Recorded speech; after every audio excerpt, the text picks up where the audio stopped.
It's just comedy. The Jell-O Program, starring Jack Benny with Mary Livingston and Phil Harris and his orchestra. Thank you. This is Groucho Marx. Well, here I am, stepping in over my head again. With Fibber McGee and Molly. Folks, this is just as new to me as it is to you. Hello? Hello, Mr. Benny, this is Rochester. The Great Gildersleeve. Yeah. Well, what an original greeting. Hello and welcome to another week of comedy, funny, haha, on Dwayne Old Time Radio. One thing, please subscribe to my channel. If you enjoy what I'm doing, subscribing is 100% free. Also, one more thing, if you have a few seconds or 1 minute, please leave a review on your preferred podcast service, especially if you're on Apple, Spotify, or really just your preferred podcast service. Thank you and hope you enjoy. The Great Gildersleeve is here with their Christmas episode, Iron Reindeer, December 14th, 1941. Here's more late news. Dublin. Prime Minister de Valera warns the people of Ireland to be prepared for war. But he says Ireland is continuing its policy of strict neutrality in the spreading hostilities. In his warning, de Valera said war might come to Ireland, quote, as a thief in the night. Moscow. The Red Russian army is striving to drive the Germans into a full Napoleonic retreat on all three Russian fronts. And tonight they're still sweeping the Germans before them in the north, the center, and the south. Canberra, Australia. The Australians have started blackouts, and in Sydney the people are sandbagging buildings. Munitions workers are keeping war industries going 24 hours a day. They've also offered to abandon their holidays, and Australian youths are flocking to the recruiting stations in increasing numbers. London. The British Communist Party urges the closest coordination of the Allied forces. An official statement describes the Japanese attack as fascism's offensive for the enslavement of the world. This report came to you from the NBC newsroom. Kraft presents The Great Gildersleeve. Each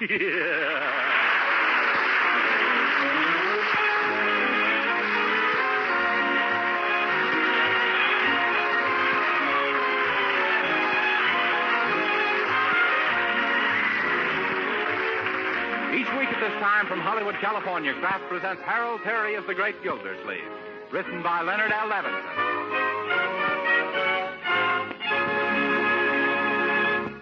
We'll hear from the Great Gildersleeve in just a moment. But first, maybe some of us accept progress without giving it much thought. Why, nowadays, most people take the wonders of radio and the airplane for granted. Yet, when you stop and think, these modern developments are really astounding.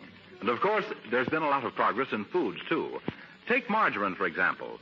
Modern margarine like Parquet. The margarine made by Kraft. Why, people who haven't tasted margarine for a long time are amazed when they discover how deliciously good Parquet tastes. That's because Parquet margarine isn't just an ordinary margarine. It's as different from old-time margarine as the modern automobile is from the horseless carriage. You see, Parquet margarine is outstanding because of the rich delicacy of its flavor. Also because it's an economical source of food values your whole family needs. Yes, unlike old-time margarines, Parquet margarine contains important vitamin A. 9,000 units in every pound. Besides that, Parquet margarine is about as nourishing and wholesome an energy food as you could serve. So don't put it off. Try this delicious modern margarine tomorrow. Remember, it's Parquet. P-A-R-K-A-Y.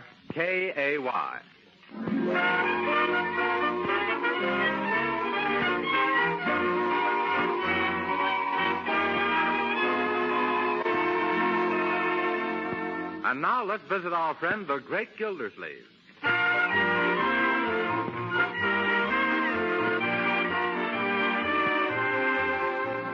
Laundry for month of November, $24.32. I never saw such a clean family in my life. Groceries for the month, $103. For such a hungry family, either. Gas, water, and, hello, Leroy. Light for the month amounted to, what is it, Leroy? Gee, Uncle Mort, I just hate to mention this to you. Well, Leroy, if you hate it so much, don't do it, especially if it's about money. How did you know, Unc? You combed your hair, put on a tie, and tucked in your shirt. Anytime I see so much change in you, it means a little more change out of me. Oh, but, Uncle, with Christmas practically here, I'm a little shy. Shy? You don't seem very shy to me. I'm embarrassed. Financially embarrassed. What about all those Christmas presents you were making in your manual training and handcraft classes in school? Well, all my plans went haywire. Yeah? Gee, I made a keen smoking stand for you, Uncle Mort. Well. Only I could never get the legs even. Gosh, I must have sawed them 30 times. Well. Say, Unc, you'd just as soon have a footstool, wouldn't you? Yes, of course. Oh, Mr. Gildersleeve, I fixed all your favorite things to eat for lunch. Is there anything special you might be wishing for in addition? Yes, Birdie. Quit stuffing me just so you can hit me for another advance on your salary. Why, Mr. Gildersleeve, you positively can read my mind even before I mix it up. Yeah. Birdie, I can't let you have any more advances. Your salary is so overdrawn right now that it needs a blood transfusion. But I don't need my January salary. I just want to nibble into February. Birdie, you've eaten halfway through March already. That's bad. But I made some powerful miscalculations in my Christmas figures. I added up 2 zeros, and all the time there should have been an 8. Well, I'm having enough trouble with my own bookkeeping. By George, I wish I had the bookkeeper here that I had at my girdle works. He was a wizard with figures. Hello,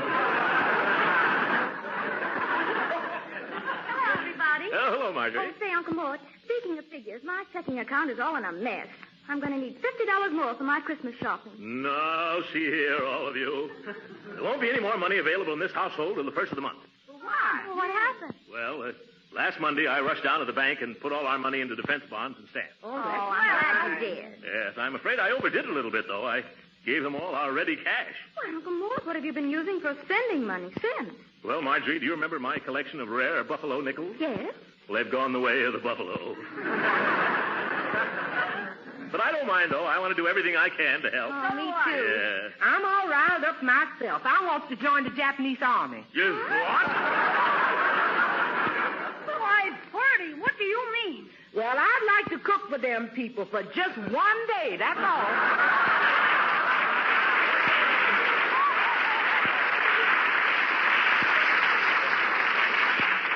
Yes, Birdie, I see what you mean.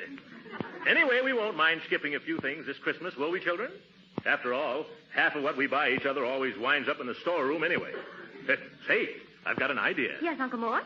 Let's see what we can sell out of that storeroom, huh? Of course, I never thought of that. Come on, let's look now. Yes, come on, everybody, come on. Must be a million things in here. Yes. What did I tell you? Look. Oh, look. Maybe I can sell that old dress for her. But you done promised that to me, Miss Marge. Oh, isn't that dress form a little little for you, Birdie?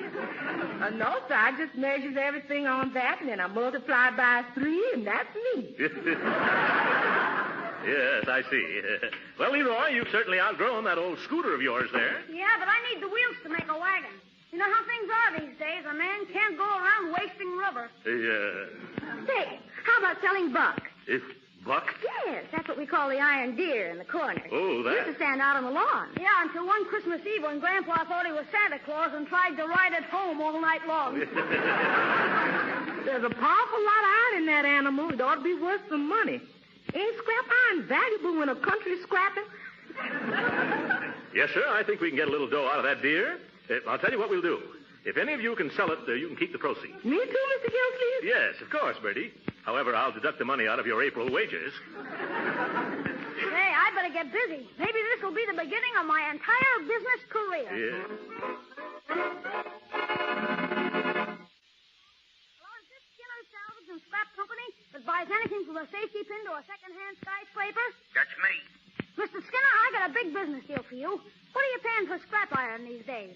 80 cents a hundred. How much you got? Oh, plenty. You better come out and see me. 747 Parkside Avenue. Okay, who's just talking? Just ask for Mr. Leroy Forrester. And remember, don't buy it from anybody else. Hot dog. Now I'll get the money to buy Marjorie that swell chemistry set I liked so much for Christmas. Yes, this is the Summerfield Ironworks. Phelps speaking. This is Marjorie Forrester. Oh, how can I be of service, Miss Forrester? It is Miss Forrester, isn't it? Yes. I want to know if your company company is interested in purchasing a quantity of used iron. Why, yes, we are. In what form is this iron? Really?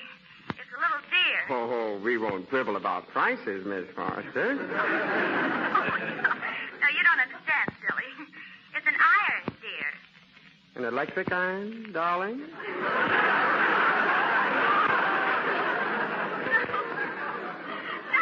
No. An iron deer. Deer. A fawn's husband.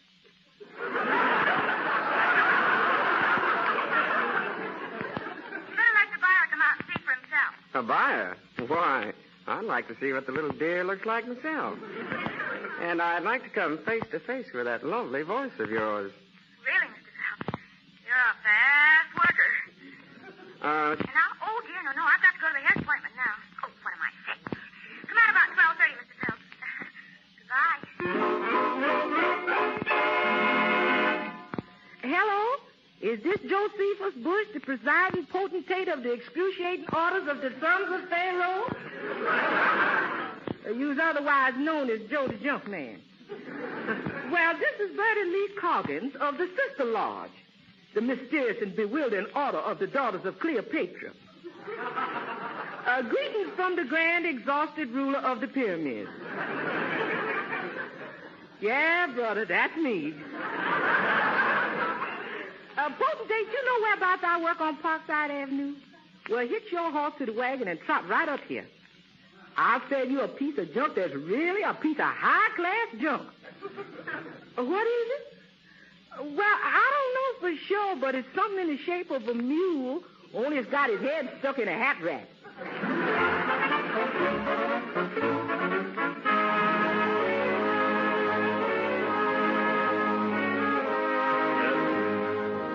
Leroy, can't you sit still a moment?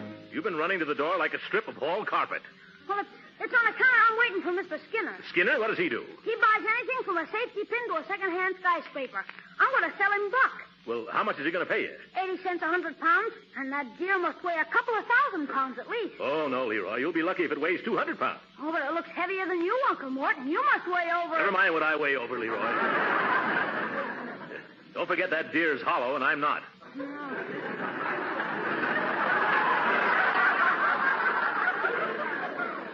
No, you're not, but he's got horns and you haven't. But I wear shoes and he doesn't. Yes, you're right, then all I'll get will be between $1.50 and $2. Leroy, we really ought to try to get a better price. Have you called any other junk dealer to bid against your Mr. Skinner? No, I haven't. Well, if you had, wait a minute. I know how we can get a decent sum for our cast iron cast-off. How, Unc? Competition is the spice of the pudding, my boy. And if Mr. Skinner had a little competition... I know. You're going to pretend you're another junk man, aren't you, Uncle Mort? Oh, you went and guessed it. But Mr. Skinner won't. He's a regular super-duper of a scheme. You think so? Well, let's try it then. You just introduce me by some other name, some pseudonym, and I'll keep boosting the price up for you. It'll look fishy unless you put on a hat and coat. You better get old ones. Oh, yes. Oh, John, I bet that's him now. Skinner? Well, I find an old overcoat and hat. Tell me quickly, Roy. Right there in the storeroom. Oh, yes. Sure. Yeah, I better get into something before Leroy comes back with that real junk man. Here's something I've always wanted to wear. Now, let me get this all clear, kid. Are you sure that you're Mr. Leroy Forrester? Of course, Mr. Skinner. Well, then who's this fat gent here with the derby hat and the old army overcoat? Oh, boy. What's so funny, young man? Nothing at all. Mr. Skinner, this is another junk dealer, Mr. Pseudonym. Yeah. Pleased to meet you, sir. Hey, what kind of a junk man are you, giving out with a pleased to meet you, sir?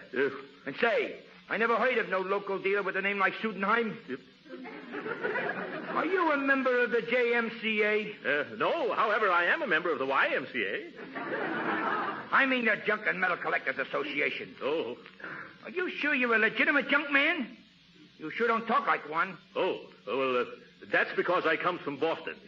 We talks this way up that way.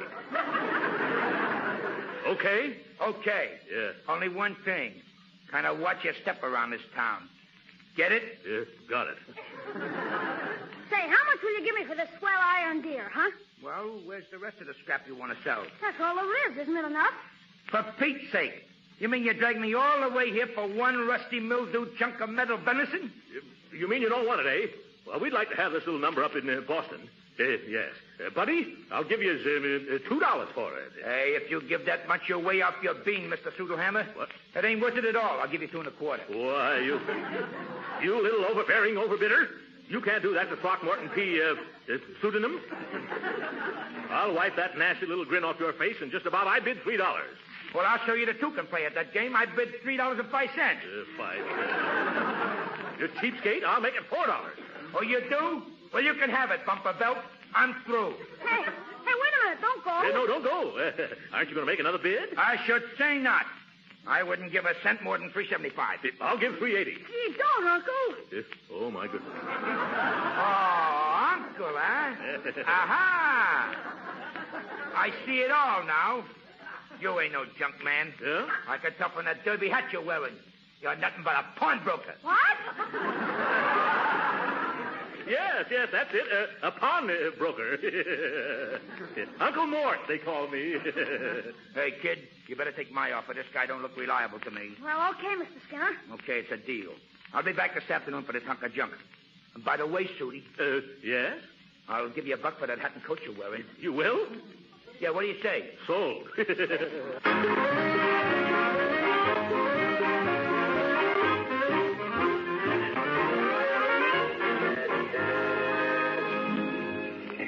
All right, Leroy. You go ahead and shop as far as your $3.75 will take you. I'm going into this bank. Okay, Uncle Mort. And remember, Leroy, go straight home as soon as you're finished. Say, who is this fellow coming this way? I don't know, Unc. His face is mighty... Oh, yes, of course. Hello, Mr. Llewellyn. Oh, Mr. Gildersleeve. I'd like to have you meet my nephew, Leroy Forrester. Pleased to meet you, Mr. Forrester. Or may I address you as we boy? Mr. Llewellyn was formerly your cousin Octavia's secretary, Leroy. Glad to have made your acquaintance. I gotta go now. So long, Uncle Mort. Goodbye.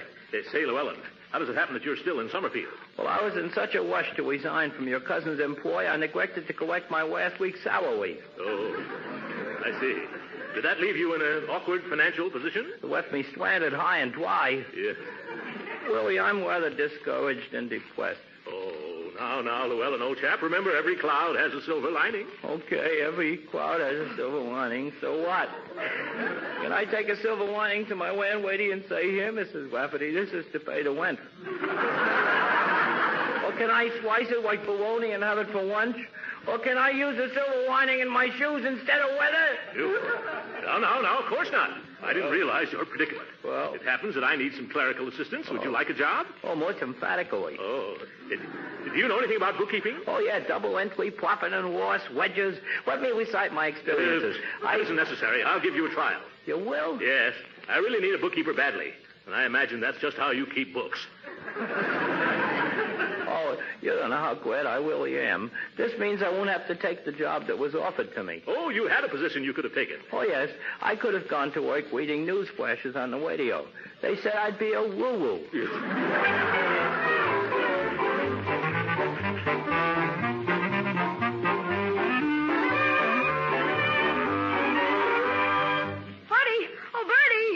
Leroy. What's all the fuss for? Somebody swiped Buck, the iron deer. The man I sold it to was here just now, and we couldn't find it anyplace. Of course not. The man I sold it to just hauled it away. You sold it too?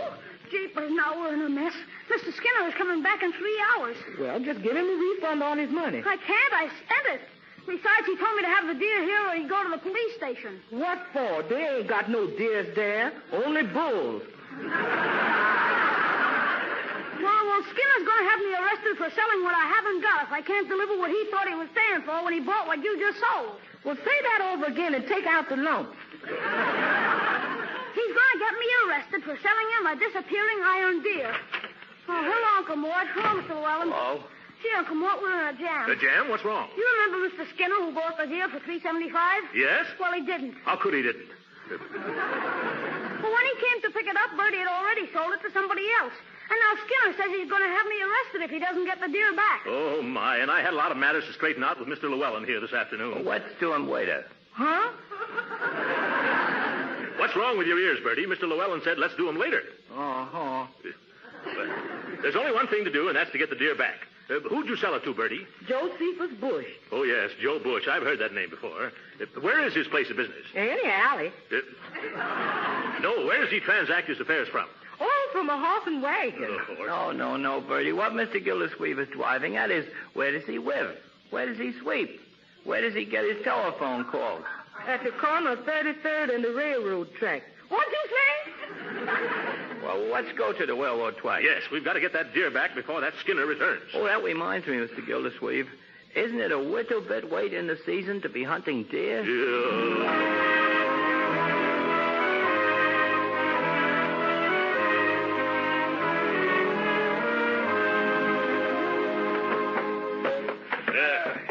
Careful with those antlers, Lewellyn. Yes, sir. All right, Mr. Mailman, you lower the other end. You boys in the middle, steady now. Yes, steady.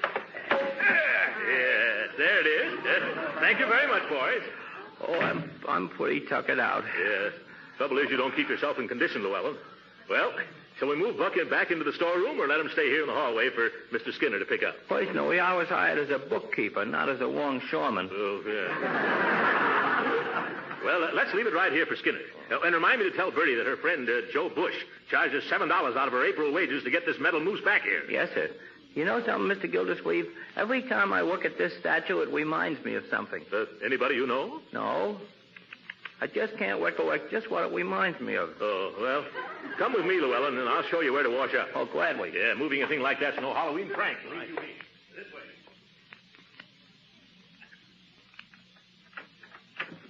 Well, thank you for a very lovely lunch, Mr. Phelps. Oh, don't thank me, Miss Marjorie. Thanks to Summerfield Ironworks. After all, they're the ones who are going to pay for it. They will? Sure. It's a necessary expense. You know, like entertaining an out-of-town buyer. Only in this case, it's an in-town seller. Boy, what a line. You could use it as a leash for an elephant. Oh, look, somebody's moved the deer out of the storeroom for us. Well, I wonder how they knew you were buying it. Well, I'll have my men load it onto the truck. Oh, Pete, you and Charlie can come in here now. It was terribly nice of you to give me $20 for Buck, Mr. Phelps. Are you sure it's worth that much? Oh, yes, of course. They're not putting iron like that into deers these days, you know. No. Not unless they feed them spinach. So what are you going to do with it? Use it as a radiator cap for a tank? No. We'll break it up with hammers and convert it back into pig iron. Well, that was a bright idea, telephoning us. Yes, wasn't it? And won't everybody be surprised when they find out that I sold it?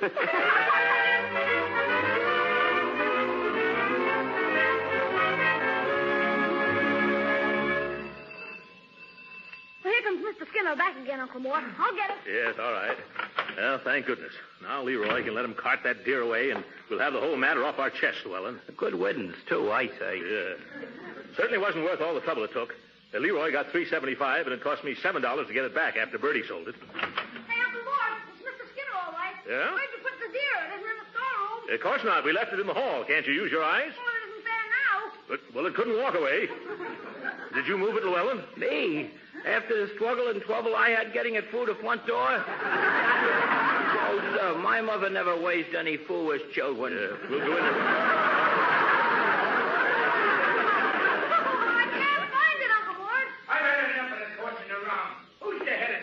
Household. I am, sir. And what's the meaning of this intrusion? Oh, it's you. Oh, forgot. Say, how many different people are you? First the junk man, then a pawnbroker, and now the papa around here. He's our Uncle Mort. That's right. Oh, he's your uncle, too. Oh, no. Not exactly, you see. I think he's Dr. Jekyll and Mr. Hyde and probably two other fellas. Yes. Hello, Uncle Mort. Say, what's going on in here? This man, Skinner, bought our iron deer from Leroy, and now it's disappeared. For the second time. Oh, my goodness. I just sold it to the Summerfield Ironworks for $20. $20? No wonder you didn't want to turn it over to me for $3.75. Oh. Better give him back his money, Leroy. I can't. I've spent it already. Well, then you better give it to him out of the 20, Marjorie. I've spent all mine, too. Oh, jumping jeeps. Well, I'll have to give you the $3.75, mister. Oh, no, you don't. What about all the time I wasted? Huh? And the cab fare? And the 2 trips with the truck? And the profit I'd have made selling it to the ironworks? You got to give me at least $10 for all my trouble. $10 for $1? Why, you can go down to the river and take a good... You can take a good jump in the lake for yourself. Yeah, well, I'll sue. Excuse me, Mr. Gildersleeve. Can I speak to you privately? Is it important? Vitally. Come on over here. What is it, Lewellyn? You remember that there was something about that deer that reminded me of something, only I couldn't recall what? Yes. What is it? Well, I just recollected. Iron deers like that are scarce. They're rare antiques. They are? They are? Yeah, I read somewhere that they're a vanishing form of Americana. They're worth anywhere from $150 up to collectors and at museums. Shh, not so loud. That mule skinner will hear you. Do you think we should pay him the $10 and get rid of him? Absolutely. And then we should rush right down to the ironworks and rescue the deer before they break it up. Oh, that's right. Break it up. Oh, we'll have to pay them back, too. Yep. $20 there, $10 to Skinner, $7 to Joe Bush. That's $37 it's going to cost me to get the deer back. Lewellyn, you better be right about the value of that iron casting or... Or what, Mr. Gildersleeve? Or else I'll clown you.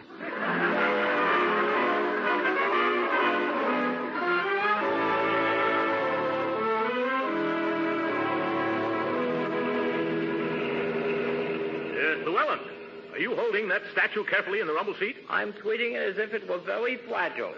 Well, all we have to do is drive across town now and see what the antique dealers will offer. Oh, wasn't it marvelous that we caught Harry? Yeah. I mean, Mr. Phelps. Oh. So he ordered them to break up Buck? Yes. Well, I was going to tell you about that, Marjorie. I found out that young Phelps was going to save that thing as a souvenir. He was? Yes. It wasn't his to keep. It belonged to the company. Oh, yes? Fat chance any company would pay $20 for $2 worth of scrap metal. That young man bought it for himself. He did? Well, I wonder why. Yeah. If you don't know why, nobody else does.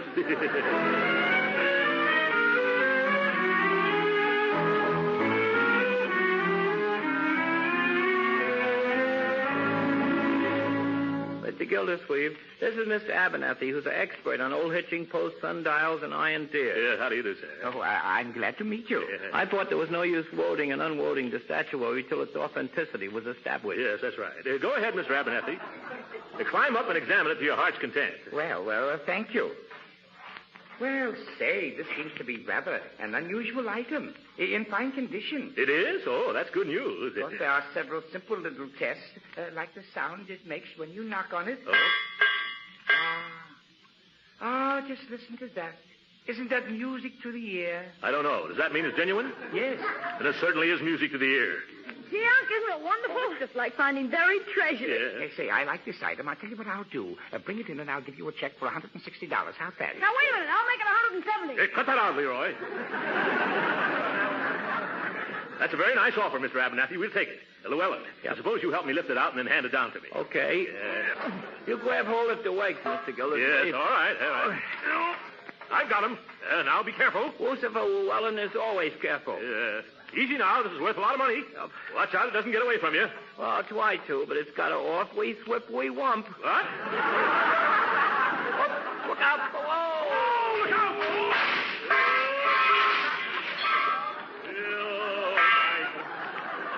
It's in 100 pieces. Well, that's the last time we'll ever try to pass that buck.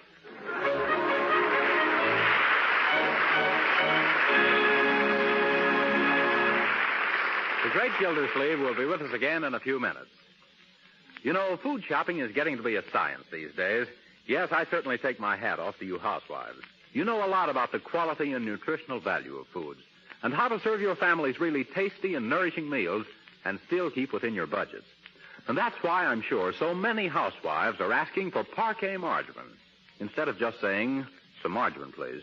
They know, you see, that parquet margarine is the modern margarine. Outstanding because it tastes so good. Outstanding, too, because of its fine quality and because it's a nourishing and wholesome year-round source of vitamin A. Yes, and these women know that parquet is an all-purpose margarine. Delicious for table use, a real flavor shortening for baking, and just about perfect for pan frying because it adds flavor and doesn't spatter or stick to the pan. So take a tip from these wise housewives. When you go to your food store, don't just ask for margarine, ask for parquet margarine. Then you'll know you're getting margarine at its best. Yes, tomorrow, ask your food dealer for parquet, P-A-R-K-A-Y. It's the delicious modern margarine made by Kraft.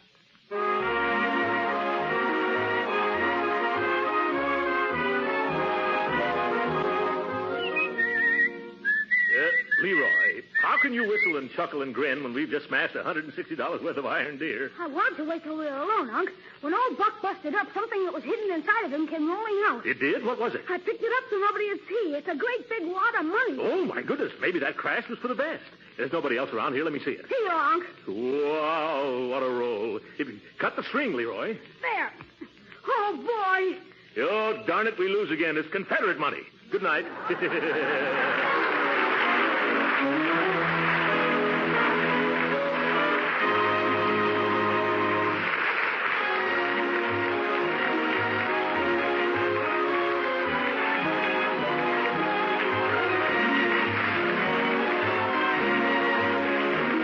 Original music heard on this program was composed and conducted by William Randolph. This is Jim Bannon speaking for the Kraft Cheese Company and inviting you to be with us again next week at this same time for the further adventures of the Great Gildersleeve. This is the National Broadcasting Company.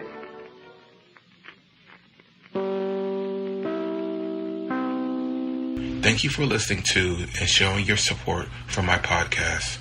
If you would like to receive notifications of when new episodes are posted, please subscribe to my channel. Subscriptions are 100% free, and they really help me get an idea of how I'm doing. Well, hope you enjoyed, and until next time, stay safe, wish you well, and as always, peace.